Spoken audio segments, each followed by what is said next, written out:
Hi CCS families, I'm Miss Scott. And my name is Mrs. Nelson, and we're excited to welcome you to this week's episode of Keeping You in the Loop. Our peanut butter and jelly drive is going on right now in the month of April.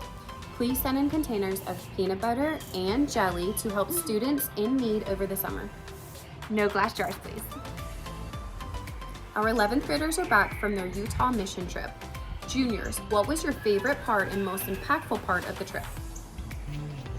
The most impactful part of the Utah mission trip for me was when my group got to work at an FLDS woman's house and to help her move some things around, do her yard work, just help any way we can because she was just in a really rough spot.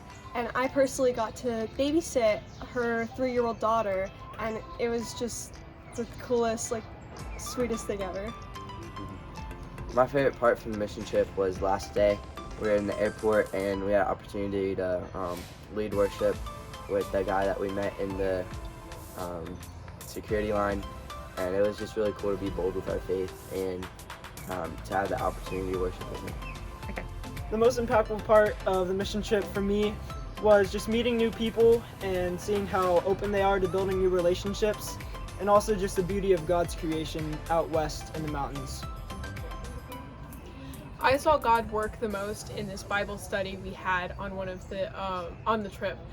There at the Bible study, we broke off into groups and shared a story from the Bible, and then we shared testimonies.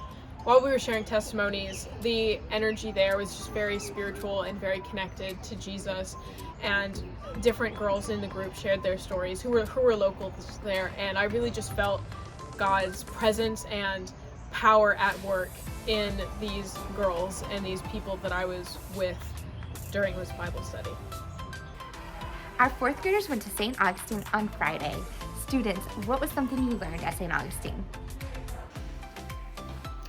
I learned that at St. Augustine, my favorite part was the blacksmith, because we saw him forge all these different tools and he showed us tutorials on how to do things, and he made nails.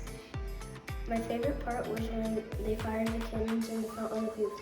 I learned that when they fired the cannons there, they used 12 ounces, but when they actually fired the cannons in the fort, they used a lot more gunpowder. My favorite part of the St. Augustine field trip was the fort in St. Augustine. It was made of coquina, and it's still standing today. And we went to see what was inside, and I learned that in the moat, people would hide inside of the boat because during the seas, they had to hide inside it. My favorite part was the trolley tour because I liked how the guide kind of gave a prescription of all the cities, and there was the Flagler College, and how all the houses were made creatively, and my favorite building was probably I like seeing the statues everywhere, and there was a lion bridge with 2 lions on it, and it was a drawbridge for all the sailboats and stuff. My favorite part of St. Augustine was when we went to the Fountain of Youth and there were a lot of peacocks.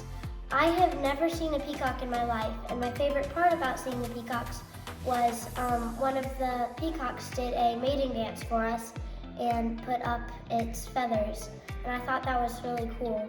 And I learned that male peacocks don't always have their feathers up in the air. I thought that when I was younger that they always had their feathers up. April 17th through April 20th is CCS's theater performance of You Can't Take It With You. Make sure you get your tickets. It's going to be wonderful. I've heard great things about it. Families, this Friday is our 4th quarter midterm, and we will be having an early release. Wow, I can't believe we're almost to summer already. It's crazy. Juniors and seniors, this Friday is also the very last day to purchase your prom tickets. It is also the last day to RSVP for middle school banquet. Families, on April 27th at 7 p.m., we will have 9 CCS students competing in the Leon County Honors Chorus. This will be held at Leon High School. Please come out and support them. They've been working really hard and it is an honor for them to be able to participate. That's all we have, CCS families. Thanks for tuning in to Keeping You in the Loop. We'll see you next time.